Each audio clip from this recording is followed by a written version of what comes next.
Welcome to Chai Chat. Hello, everybody. Welcome, everyone. Today's Let's a see how good the chai day. is. It's a little light, I'm sorry. It's okay. What? No, it's not okay. You know, I like the Honestly. taste of it though. It's You were very good. you were rushing me. Russian? Rushing me. But we're Chaldean. Not Russian. Can we not do puns, please? That's a Father Peter one. Yeah, we got to give him credit for Share that. Father Peter. Yeah, You're that's watching true. Father Peter. Okay. What's our topic today anyway? Third temptation. Third temptation. Third temptation in Matthew. I heard you brought a Bible. I heard today. I brought a Bible today. Oh, there's notes from like a Bible study I must have done 20 years ago. What'd you write in there? Let me see it. Let me see Probably gold. it. Silver. Silver? So I must have been talking about something in Matthew 25. Bah, I have no memory of it. Matthew chapter 4, verse 8. Then the devil took him up to a very high mountain and showed him all the kingdoms of the world in their magnificence. And he said to him, all these I shall give to you if you will prostrate yourself and worship me. At this Jesus said to him, get away, Satan, it is written, the Lord your God shall you worship, and him alone shall you serve. Then the devil left him, and behold, the angels came and ministered to him. Nice. What translation is that? The NAB. Third temptation. These I will give you. It's his possession. So we said that, right, a little while ago? Possessive, yeah. If the devil can give them, that means he owns them. Yeah. Everything in the world. And he took him to a high mountain, which means, I mean, the higher you go, like we went on a hike today, you know. Yeah. The higher we went on it the was a good hike. hike. You went on a hike? Yeah, we Yeah, did. this morning. We watched the Pope's Mass on the hike that he did on the Chaldean Oh yeah, nice. Church today. Yeah. Thank you very much for not inviting me on a hike. No, and We've I mean that. invited I'm not you, even being yeah. sarcastic. What? I'm not being sarcastic at all. Thank you for not inviting You me. would really enjoy it, and it would be really good for you. There's nothing tell you about that I would physically. enjoy. I agree with talk to Father him? Andy, actually. I totally agree with Father Andy. You at St. George, you never I love used to go. hiking. That's right. Huh? At St. George Monastery. Yeah, I hated the hikes. You know what's This what's guy would better? stay You know what's behind. better than hiking?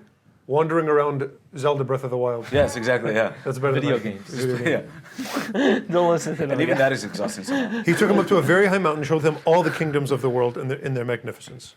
All the kingdoms of the world. In their magnificence. In their magnificence. So you made them So, attractive. All these I will give to you if you bow down, prostrate yourself, and worship me. So, what do you guys think? Did he take him somewhere, or was it a Vision. like vision type of thing? I think Benedict says it's more of a vision, right? Yeah. Yeah. Oh yeah, I don't think there's any mountain where you could like stand on top and see all the. No, I mean, I mean, at the time, what would the kingdoms have been? China was a huge one. There probably was something still in Egypt, Rome. I mean, there's no mountain where you could see Rome and China. Persia and stuff. Persia, yeah. So some kind of vision. Very high mountain. Did that end? I mean, is the political state no longer Satan's possession? There's a part in the Gospel of John, you know, and when Jesus says, now is the prince of this world cast out, something like that. yeah. I have overcome the world too, he says. Yeah, I've overcome the world.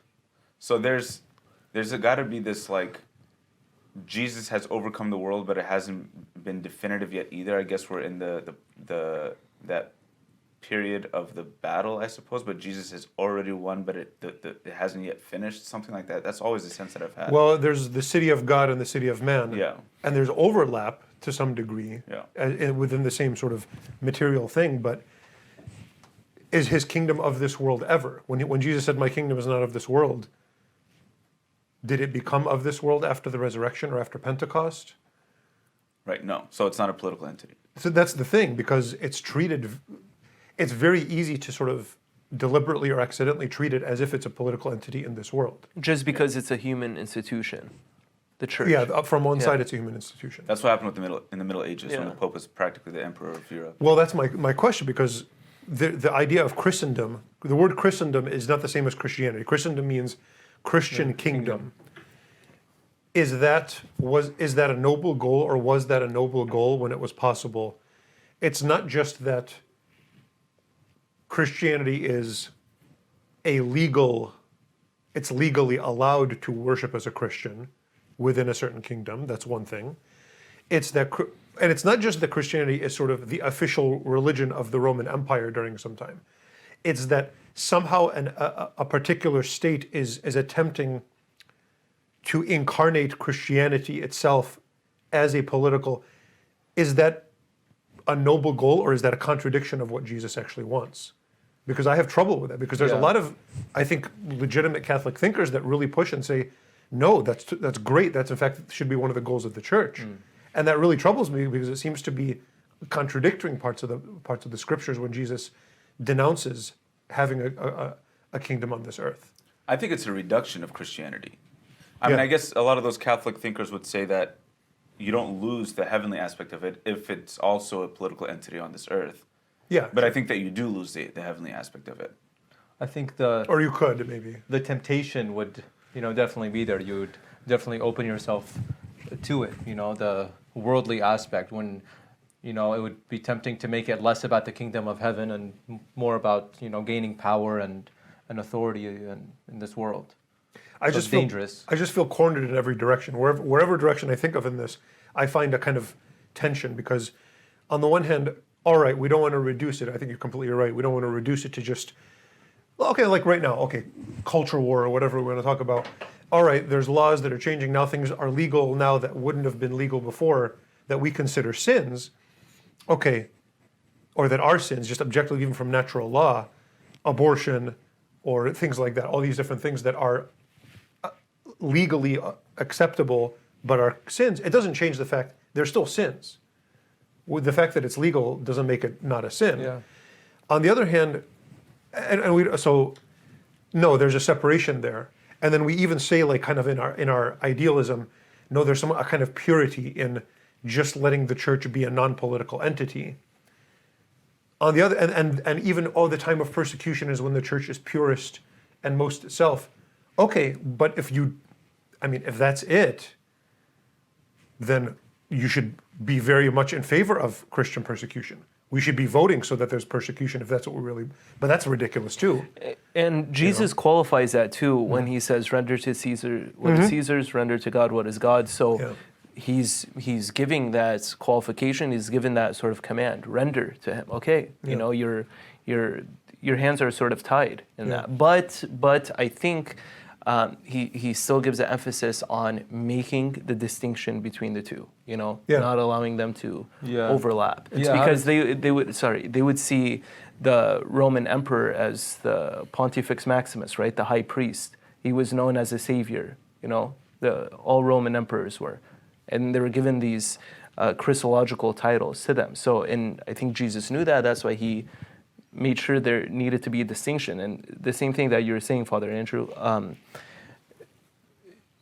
you're right in one aspect of we should beg for persecution if we're going to completely take the political side out, But that seems ridiculous. Exactly. Yeah. Exactly. Like, to be persecuted and accepted with grace is absolutely great, but to cause it seems very stupid. Yeah.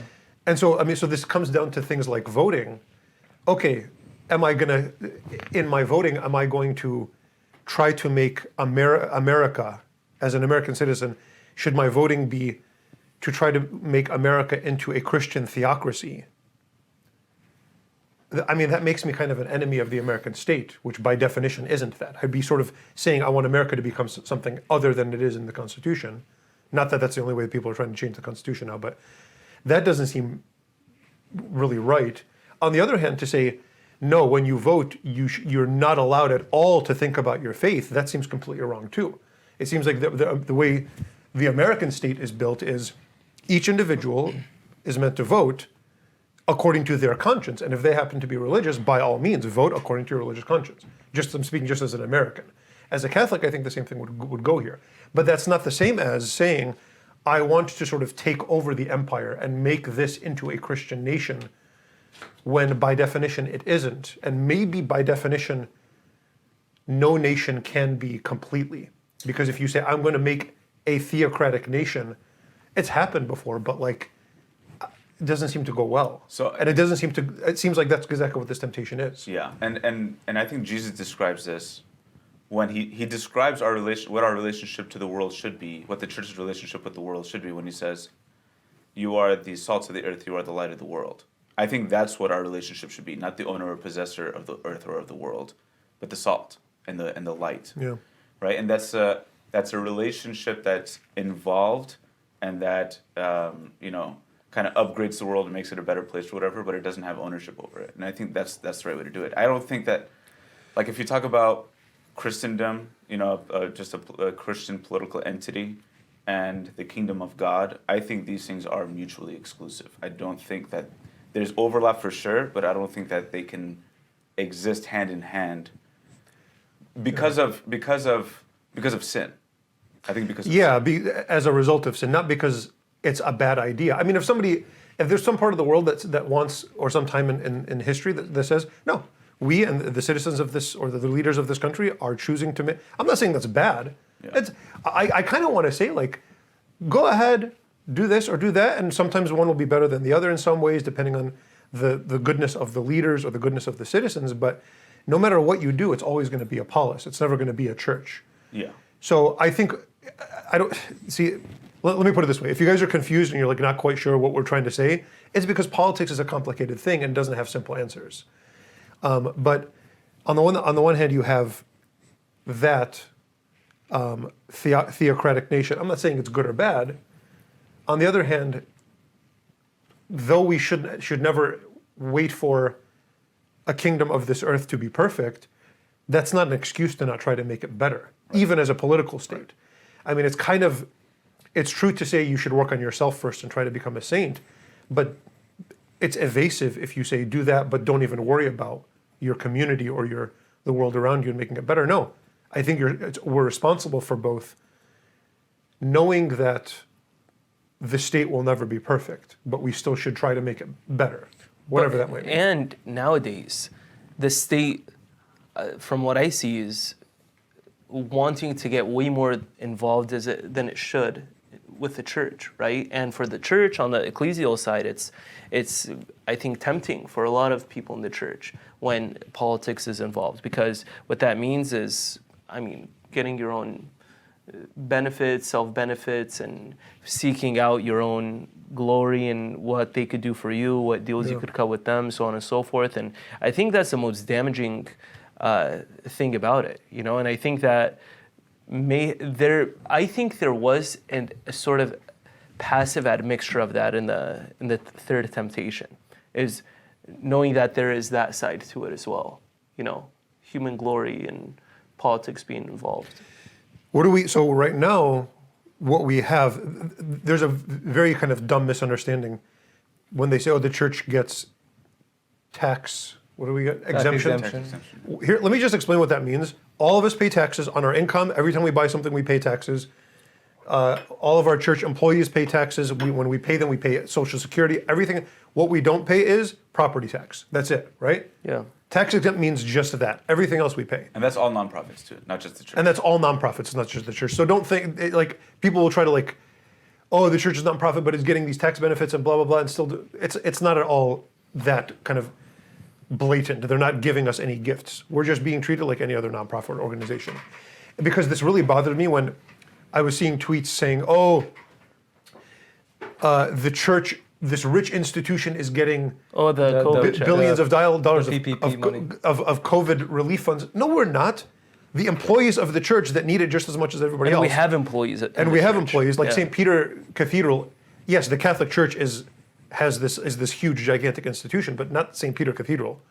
Probably half of the people watching this have a lot more money than our entire diocese, literally. Yes. So there was all these tweets. Look at this rich Catholic Church is taking American tax. Absolutely false. People that are helping out and barely paying their payments, they're the ones that got it because they happen to work for a Catholic institution. They're not supposed to get it. They need it as much as anybody else. So that was a very dumb kind of propaganda that was pushed. I think it was about a month ago. I remember. Blurring Catholic that. Church with Catholics. Yeah.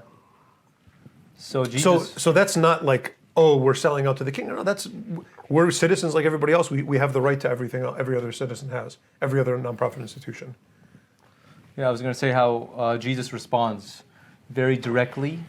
You shall worship God alone, right? The Lord your God, Him alone shall you serve. The Lord your God. And so it is we are living in this world, and you know, we need things, and we need to be involved in the government, and you know, trying to make this world better. But there's a balance that we need. As long as we worship God alone, and we only use the things in this world to help us to worship God and to help other people worshiping God, that should be our ultimate goal. Him alone shall you serve too. Yeah. So we're not even supposed to serve the state Yeah. or political power or power in general. I think other types of power would probably fit into this umbrella. We're supposed to use it. It's supposed to serve God and serve us. We're not supposed to serve it. Yeah. Which is one of the things that bothered me. Like, I mean, during the election, I even spoke about this a little bit. Okay, look, yeah, vote according to your conscience and stuff like that, but I'm not going to campaign for a political party. That's serving. Yeah. And the church is not going to serve the state. If the state wants to serve the church, great. If all these people that got elected for decades and decades and decades, they got elected because they promoted in their speeches Christian values. If they want to actually do something about it, we got them elected. We sort of, Christians got them elected. They've basically done nothing for 50 years, but we keep electing them because we're very dumb politically. We've been serving them. Now it's maybe if they start to serve us, tali, that would be great. That's the way it's supposed to be. And people like being mad. I got a lot of people mad at the church because we're not campaigning for the political party that they want. Sorry, we're not at the service of that. We're not at the service of Caesar. Pay your taxes. That's it. Yeah. We serve God alone. So. Yeah, that's a good point. I mean, especially in that election season. And we're called cowards if we don't, because there are other priests that, you know, go on the pulpit, start banging their hand against the pulpit and start screaming. We're not quite called cowards. It's more passive aggressive. What is it? They're called courageous. Yeah, there you go. Oh, I wish we had the courage. Yeah. Awafi, courage. Yeah.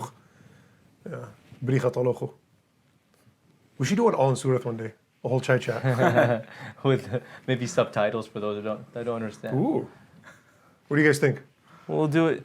We'll do it next episode. We should do we forgot about the other thing. What thing? Do you guys take the Chaldean course on YouTube, Father Danny's course? You finished it? I've gotten feedback. How is it? Do you guys like it? Father Daniel is doing a Chaldean reading and writing course. I am. Yeah. How's it going? Good, great. I mean, I've been getting good feedback. Yeah. I'm sure the people that have bad feedback wouldn't tell me, but that's the one that's most useful too, you know? If they got bad The feedback, they'll tell me. criticism. They will tell you? So that's a kind of, like, we're encouraging, it's not like we're trying to, like, take over some state or something like that, but we're encouraging people to learn their own language. That's not exactly like... Well, culture is different than the state. Yeah, culture is different than the state. And this is basically a dying language. I mean, Aramaic. And Aramaic, the language of Christ. Who wouldn't want to? Yeah. I do think I kind of think it's our responsibility as priests of the Chaldean Church to promote very actively the Chaldean language and culture. Mm-hmm. Not necessarily because it's the mission of the Church of Jesus Christ, but we are a Chaldean church, and this is kind of part of who we are. And we're sort of the group that knows the language and the culture, maybe not best, but like as a group, it's sort of, we're responsible for it. It's part of our If there was a identity, secular group that was doing it, great, but we don't really have that. So it's kind of on us. And I'm saying that, I don't know if other Chaldean priests watch this, but I do think it's part of our mission. I mean, I worked on the books with Bishop Said, had the grammar books and the introductory book. But I don't think that's like, we're not falling into the temptation of like becoming worldly kingdoms there. We're just like, this is a beautiful language, why should it perish? And the church also promotes that for us, Eastern churches, to keep our traditions and our culture. identity. Yeah, there's I mean, the only like analogous temptation there would be the temptation of nationalism. Yeah. Even though we don't have a state, we can be nationalistic, and that would be a kind of a corruption of the That's kind of worth talking about, because it's one nationalism? thing. It's one thing to be, and I think it's absolutely 100% legitimate, and probably most people who know me would know this about me, 100% legitimate to be very proud of who you are.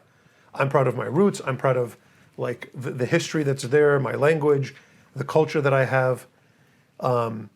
That's one thing. And I don't know what name you want to call that, because all these names kind of have a bad tinge. Nationalism sort of sounds bad. Yeah. Patriotism even kind of sounds bad.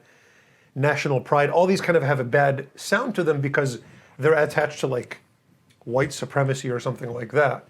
But to be proud of who you are, whatever that is, that's great. The minute you start using that to put down others or to look down on others, you've crossed a line, and that's totally wrong. But I think it's very possible to have one without the other. You know? But just like a lot of virtues that are kind of like, they bump into vices sometimes, and you always have to be kind of, you know, it's one thing to say, oh, I love being Chaldean, it's something great, but to say we're perfect, we have no flaws in no, we have huge flaws in our culture. But also, I don't like it when people are just totally critical of being Chaldean. Oh, Chaldeans are this, Chaldeans are this, Chaldeans are this. What do you think you are? Yeah. And if you're not, then if you're saying I'm not Chaldean anymore, then you know what? For you to say I'm not Chaldean anymore and to criticize them, now you're a racist. Because now you're criticizing somebody that you're not a part of. If you are Chaldean, embrace the good and criticize the bad. If I love somebody, I'm going to say, I accept you and I'm really happy about the good things in you.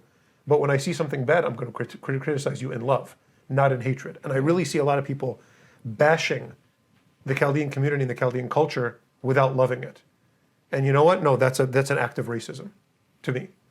So that was a long. Love you too. Oh, Love you too. we love you.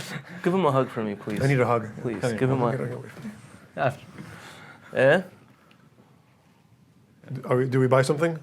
Are we doing the buying thing now? How about the Pope's visit? Oh yeah, the Pope. What'd So you guys this is think? we're saying this during the last day. He's of about the to Pope. start the last day. Yeah. Yeah. So like in a few hours He's gonna from go now, to he's going to do the Erbil. Erbil and Mosul. Yeah.